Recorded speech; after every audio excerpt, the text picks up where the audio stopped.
My name is Brad Cohen. I'm currently a unit chief here in the FBI headquarters at Criminal Investigative Division, and my hometown is Bayshore, Long Island, New York. How many years have I been an FBI special agent? 20 years. So what has inspired me to become an agent? I'd have to turn back and look at my mom. My mom has always inspired me to be the best that I can be. I remember being a child, I wanted to be a paramedic. And she said, if you could be a paramedic, you could be a nurse. If you could be a nurse, you could be a doctor. If you could be a doctor, you could be a surgeon. And when I wanted to go into law enforcement, she said, attribute that to be the same thing. If you could be a police officer, you could be a detective.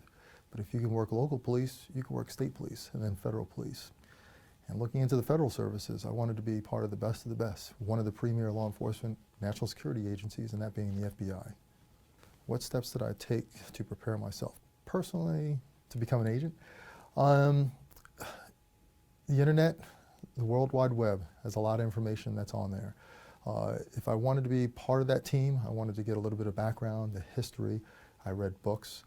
There's one author out there, Ronald Kessler, that talks about the FBI in such a very positive light and positive experiences. I read many of his books to get that aspiration and knowledge. Physical fitness. I know that physical fitness in law enforcement is extremely important. So establishing myself for that demand, and running and lifting weights and eating right and so forth. That's what I did to prepare myself. The career field that I would be if I was not an agent, more than likely I would still be a state trooper in the state of Maryland. And I'm hoping with my aspirations when I was there, I'd be well within command staff. What is the most rewarding part of my job as an agent? Meeting people. You can have all the technological advancements and sophisticated equipment, but it is the people that are out there that truly make this job aspiring, whether it be internal, external, the different cultures, just getting to know people. That's what I find to be the most inspiring part of my job and what drives me every day. Definitely getting to know the different cultures. What have I learned personally and professionally since becoming an agent? Like I said, I've been an agent for now 20 years. The majority of my time has been spent in management and leadership within the organization. As far as being a good leader, there's three things that I would attribute to be a great leader in the organization, and I look at myself professionally. One is interpersonal abilities. I know that I have to have the drive to communicate as well as listen to those people that are out there. Again, both internally and externally. Have to have integrity, which is part of our motto. Being trustworthy, having that integrity about the organization. And then lastly, being organized and strategic. In many of the things that I do, whether it be investigations, whether it be management and supervision. So I noticed that about myself professionally. As far as personally, one of the challenges that I have is I wear my heart on my sleeve. And being a leader within the organization, you know, sometimes that can make you vulnerable. People can sometimes take advantage of your generosity. People may say I was too emotional, but I've used that emotional intelligence to drive me and push me forward.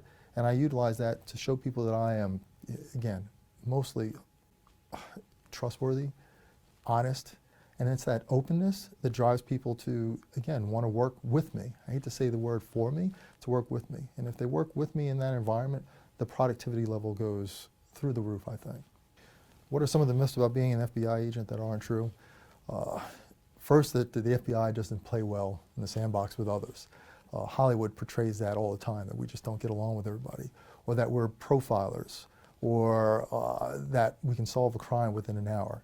That's just not the case across on all the natures there. The FBI is, again, one of the world's premier law enforcement and national security agencies. We need to be integrated with our partners. We need to stop bad things from happening and lock up bad guys, and we just can't do that by ourselves. So we have to play well with others. We have to learn how to communicate and share ideas with one another. So from an entity that standpoint, we definitely play well and do what we can to have that collaborative entity on a positive front. As far as solving the crime within an hour, as Hollywood portrays, we investigate well over 200 different types of violations. Some are very quick, but the FBI is very meticulous in everything that they do. So some of these crimes may take, you know, a day, 2 days, a week, a month, a year. Hollywood doesn't portray that. We want to make sure that we are definitely being efficient and effective in what we do. And then profilers. We're just not profilers. We have such a diverse background of investigations, from working Indian country to white-collar crime to financial crimes to national security to fugitives. we're a very diverse population, so we're just outside of the profiling business, so to speak. What are some of the myths about being a black FBI agent that aren't true? Historically, looking back at the Bureau and J. Edgar Hoover, which was one of the founders of the organization to make the FBI of what it was today, one of the myths are he just didn't allow blacks in the organization, and that wasn't true.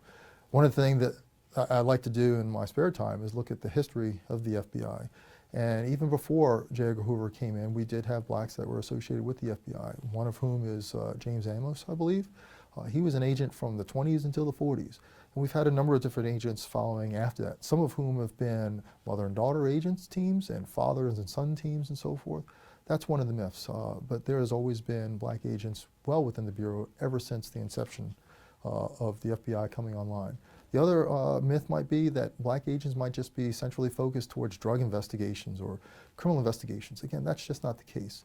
We have such a diverse nature of investigative venue, whether it be national security, counterintelligence, maybe administrative or inspections or audits.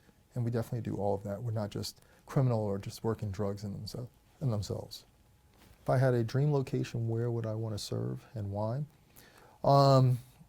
My experience in my 20 years at the FBI, I've transferred probably over a half a dozen times. I've traveled the world. I necessarily wouldn't want to say one location.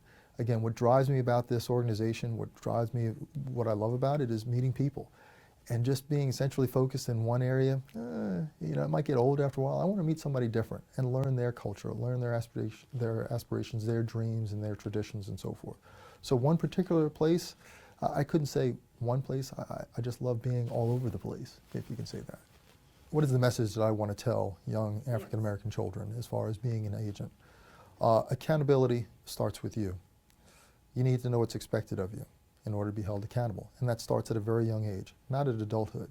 It starts out in elementary school, junior high, high school. The FBI has a very strict drug policy. Just say no to drugs, and we're serious about that. Even though it might be legal in your state, doesn't necessarily mean that we're going to allow you in from the FBI. People that you associate with, when they do your background investigation, we are going to talk to everybody and anybody that knows you, whether good, bad, or indifferent. So who you associate with is definitely something that's very beneficial. Your credit background and how you spend money and so forth, or your finances, we'll be looking at that the same way too. While you're in high school, thinking seriously towards college, we necessarily don't have to just pay attention to criminal justice majors. We look at many different majors from financial background to accounting, to legal profession and so forth. Just don't limit yourself in one particular field. We will find a niche for you within the FBI and use that expertise. What can we do to inspire folks to become agents? Doing exactly what we're doing here and putting our story out there. Again, there's no profile in what being an agent is. Anybody can be an agent. And even if you're not being a special agent, a law enforcement officer, we have many different positions within the FBI that we call professional staff for civilian personnel or intelligence analysts. There's definitely something that's there for everybody. And in order for you, to serve your country and serve your country well, there's a title here for you. How do I balance a social life, career? It's very challenging. One of the requirements of being a special agent is to be accessible and being available 24 hours, 7 days a week, 365 days a year. That definitely creates a balance. What is easy for me is my spouse is also an FBI agent, so she sort of understands everything that I do on a daily basis, and coming home to discuss what I've done during the day if I can, and she understands that. Also the separation of work. I come to work and I work 10 hours, and once when I go home it's family time, and I need to pay attention towards my children, pay attention towards my spouse, and separate that. And as far as my social life, that's important to me too. I got to maintain that sanity. So getting out and doing the things that I like to do is extremely important. So well-balanced need. When I'm at work, I'm at work. But when I'm at home, it's time to be home and be a family man, be a supportive person, being a parent. There's one place on earth that I'd love to visit. Still on my bucket list is going to Africa. And the reason why I say that is being an African-American agent, to seeing where my roots have come from. It's definitely traditions and culture of Africa is well different from different parts of the world. To go on safari, that is definitely something that I'd love to do too. But if it's one place I would love to see or visit, Africa would be one of them. What can I be found doing in my spare time? being with family as much as I can. At one time or another within my experience, I took the FBI and did that as my primary focus, and you just can't do that. We talked about a question about your balancing social and family and so forth. Family is extremely important. So one thing that I am doing when I'm not here is being with family, being a husband, and being a father. What am I currently reading? I read a lot of Joel Osteen, Pastor Joel Osteen inspiration books, and also Ron Kessler, some of the secrets of the FBI, because again, I think it's a very non-biased look at what the FBI does and what we share. What is on my musical playlist? Pretty much everything and anything. Anything that will relax me, from R&B to jazz to classical, just a plethora of things. I'm just not into just one thing. Anything that'll just put me at ease, something that I know the tune to, that I can sing in my car in the background. I'm just not biased towards any music. To do great things, you have to love what you do in this organization. Again, we are one of the world's most premier law enforcement and national security agencies. Our job is to stop bad things from happening and lock up those bad people that do so. And in order to be great at doing that, we need to definitely love what we do. There are going to be good days and there are going to be bad days, but again, to truly love this job, that's what you got to do. Every day that I come into FBI headquarters, I see the quote made by J. Edgar Hoover, which basically says, the most important weapon against crime is cooperation. It's the efforts of all law enforcement with the help and understanding of the American people. The American people have a responsibility. If you see something, say something, so that we can do something. And when I say we, it's not just law enforcement, it is everybody in totality, meaning the American citizen. We have a responsibility to be a safe and democracy-type country. And again, that comes down to the responsibility of the American people. So in order for us to do that, we need. Why was it important for the FBI to celebrate our 100th anniversary for African American agents? We are an identity, and it's important to know where we came from, how we came from, and how we are going to continue. Our numbers here in the FBI are unfortunately low, and we don't represent the demographics of what society looks like. In order for us to maintain that, we need to be supportive of one another. And one of the things, again, is looking back at our history and seeing what we have done to be accomplishing here in the FBI. So I think it was very inspiring to have that as a celebration.